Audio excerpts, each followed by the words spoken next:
नमस्कार दोस्तों, हम इन्फोर्समेंट ऑफ स्कीम का चैप्टर देखेंगे। देखिए, जब आपको मैं पहले चैप्टर में बता चुका हूँ। एक होता है प्रोविजनल कंसोलिडेशन स्कीम, एक होता है आपका फाइनल कंसोलिडेशन स्कीम।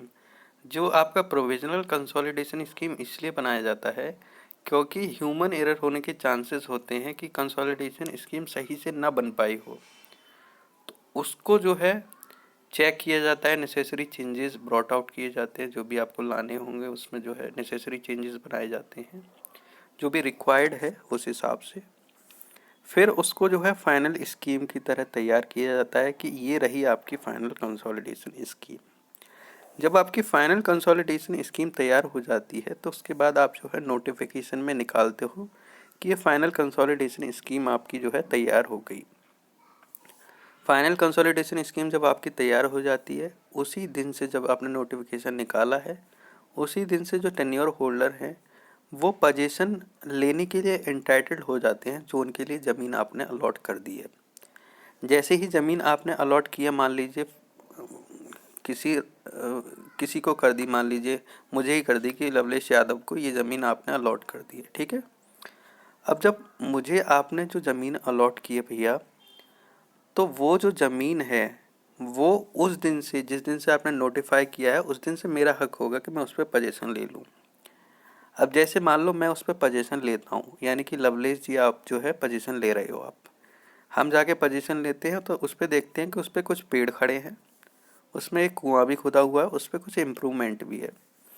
तो जो उस पर पेड़ खड़े हैं, जो कुआं खुदा है या जो इम्प्रूवमेंट है, वो मेरे लिए तो एक्स्ट्रा हो गया ना उस ज़मीन के हिसाब से, यानी कि मुझे वो चीज़ एक्स्ट्रा मिल रही है, तो उस एक्स्ट्रा चीज़ के लिए मैं कंपनसेशन पे करूँगा, ठीक है। या फिर कोई वहाँ स्टैंडिंग क्रॉप्स है, मान लीजिए जो ज़मीन मुझे मिली है उस पर फसल खड़ी हुई है, तो जो फसल खड़ी हुई है वो एक्स्ट्रा मिल रहा है ना मुझको, तो मैं उसका कंपनसेशन पे करूँगा, जो पार्टी उस कंपनसेशन के लिए एंटाइटल्ड है। अब पार्टी को मान लो मैं कंपनसेशन पे नहीं करता हूँ, तो पार्टी जाके कलेक्टर के पास जाके इन्फोर्स करा सकती है कि इसको जो कंपनसेशन है इसको लैंड रेवेन्यू की तरह आप जो है एक्सट्रैक्ट कराइए, लीजिए पार्टी से जिसको आपने जो है अलॉट किया। जैसे कि मान लो लवलेस को इस केस में अलॉट करिए, तो लवलेस पे जो कंपनसेशन लगेगी वो एज ए लैंड रेवेन्यू लगेगी, ठीक। ये आपका बेसिक हो गया। फिर मान लीजिए जैसे मैंने पोजीशन ले ली, तो उसकी डिलीवरी भी तो होगी पोजीशन की। तो मैं जो है जिस दिन से नोटिफिकेशन आया उस दिन के 6 महीने के अंतर्गत मैं जो है, या जो भी भूमि प्रबंधक समिति जो कि प्रधान हेड करता है, या वो 6 महीने के अंतर्गत एप्लीकेशन बनाएंगे कि इनको डिलीवरी ऑफ पोजीशन दे दीजिए। राइट तो मेरा उसी दिन से अराइज हो गया जिस दिन से नोटिफिकेशन आया था, लेकिन मैं डिलीवरी ऑफ पोजीशन मांग रहा हूँ कि मुझे जो है अलॉट कीजिए। तो डिलीवरी ऑफ पोजीशन आपकी जो है असिस्टेंट कंसोलिडेशन ऑफिसर जो है वो दे देते हैं आपको डिलीवरी ऑफ पोजीशन। तो आप जो है कहते हैं कि लीजिए ये आपकी डिलीवरी ऑफ पोजीशन हो गई, ठीक है। डिलीवरी ऑफ पोजीशन के बाद देखिए जब हमें मिल जाता है, तो अब ऐसा तो नहीं है कि डिलीवरी ऑफ पोजीशन मिल गया ये सब चीज़ हम पोजीशन का राइट्स है, तो उससे पहले कुछ तो चेंजेस आएंगे। मान लीजिए ज़मीन जिसके नाम थी उस पर मुझे चेक मिल रहा है, तो चेंजेस इन रिकॉर्ड्स भी तो आएंगे। तो ये भी कॉन्सिक्वेंसेज होती हैं कुछ इन्फोर्समेंट ऑफ स्कीम की, ठीक है। यानी कि रिकॉर्ड्स में जो चेंजेस आने हैं, फील्ड बुक में जो भी खाते वाते में चेंजेस आने हैं, वो सब आपका इसमें होता है। अब इसके बाद आप देखो एक चीज़ ये भी समझ सकते हैं कि जब आपका कंसोलिडेशन स्कीम आपका इन्फोर्स कराई जाती है, तो प्रॉपर्टी पे कोई राइट एंड लाइबिलिटी कोई भी आपका वो भी हो सकता है, इनकम्बेंसेस हो सकती है, कोई भी चीज़ जो पब्लिक पर्पज़ के लिए थी पहले ज़मीन, अब आपने कंसोलिडेशन स्कीम के तहत उसको जो है लैंड में डाल दिया है कि वो जो है आप जो है उस पर कंसोलिडेशन कर लो। तो जो कंसोलिडेशन स्कीम जैसा बता रही है उसी हिसाब से राइट्स एंड लाइबिलिटीज़ आपके इंटरेस्ट जो है अफेक्ट होंगे, उसी हिसाब से आपके डिसाइडेड होंगे, ठीक। ये तो मैंने आपको जो है बेसिक इस चैप्टर का बता दिया है। अब हम डिटेल में इस चैप्टर को देखते हैं। जो क्वेश्चन है उसी हिसाब से हम पढ़ते जाएंगे और समझते जाएंगे। क्वेश्चन है आपका, explain the enforcement of consolidation scheme under UP consolidation of holding act 1953। तो चैप्टर 4 आपका कंटेन करता है सेक्शन 24 से लेके 33 तक, जो कि इन्फोर्समेंट ऑफ कंसोलिडेशन स्कीम इस एक्ट के अंदर बताते हैं, ठीक है। इन्फोर्समेंट ऑफ कंसोलिडेशन स्कीम, अब इसमें आपकी हेडिंग है पहली, notification regarding final consolidation scheme. तो इसमें सिर्फ ऑफिसर्स का नाम याद रखना है।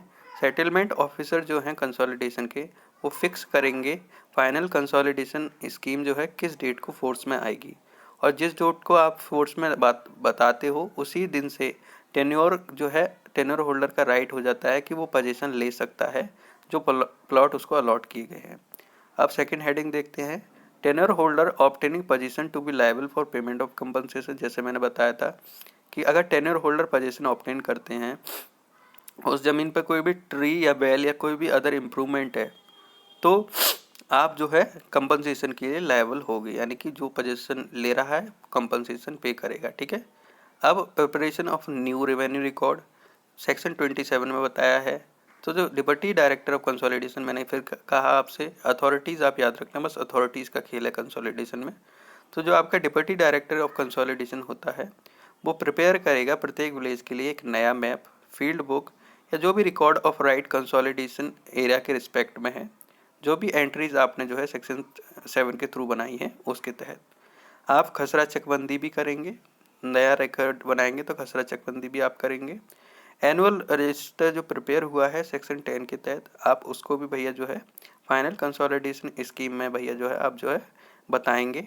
और अलॉटमेंट ऑर्डर जो फाइनली मेड किया गया है या जो इशू किया गया है प्रोविजन ऑफ दिस एक्ट के हिसाब से, आप उसको भी बताएंगे।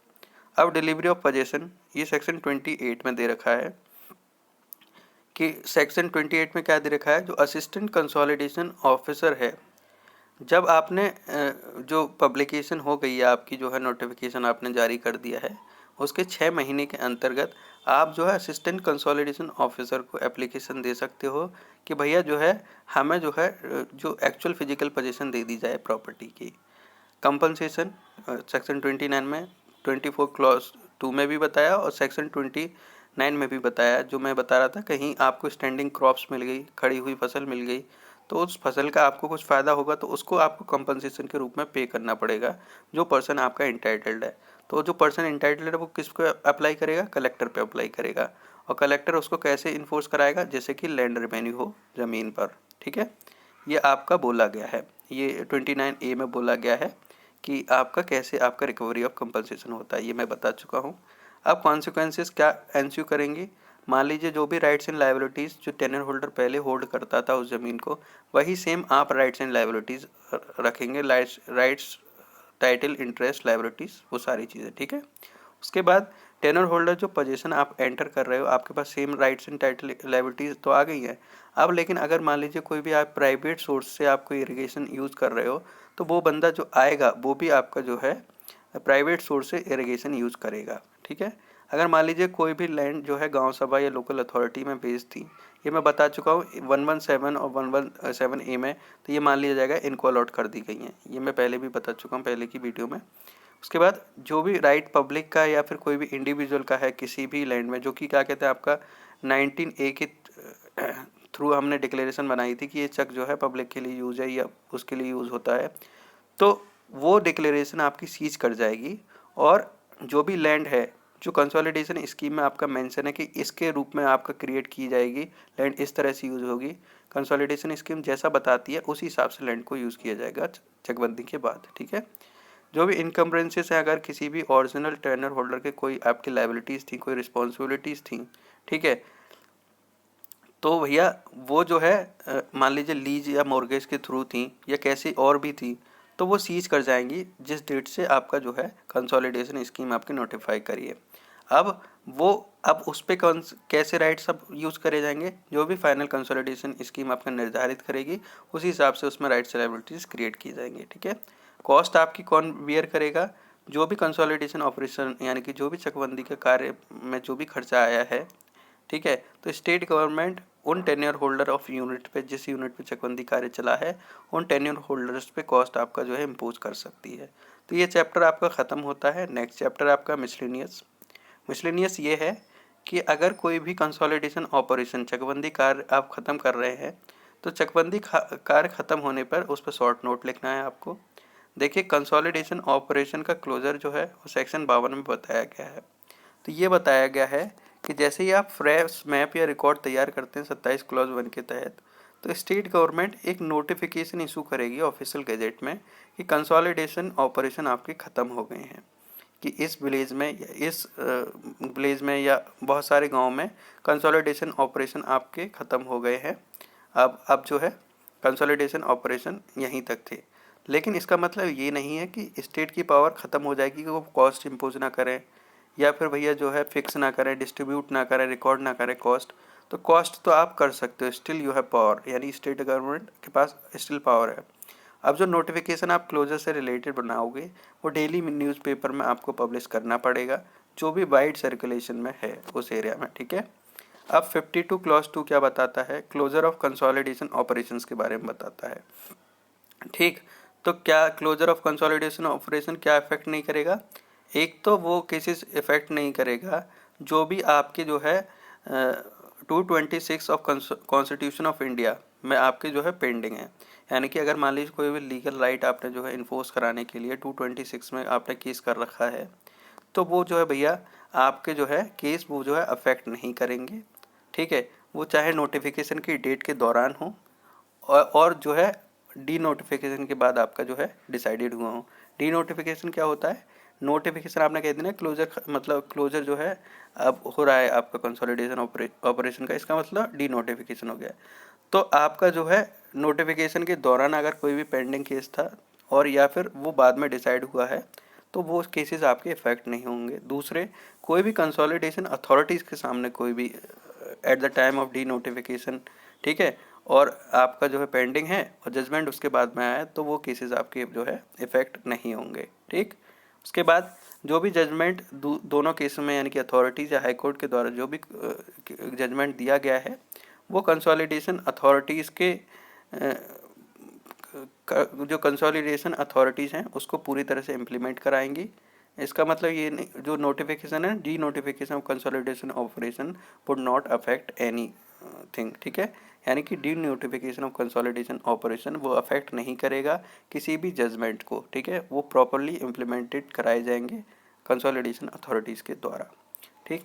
52 क्लॉज 3 ये बताता है कि जो भी कंसोलिडेशन ऑपरेशन है, ठीक है, वो उनको जो है क्लोज नहीं माना जाएगा अगर कोई भी फाइनल ऑर्डर 1984 के अंतर्गत बनाया गया है यूपी ज़मींदारी लैंड रिफॉर्म एक्ट के द्वारा।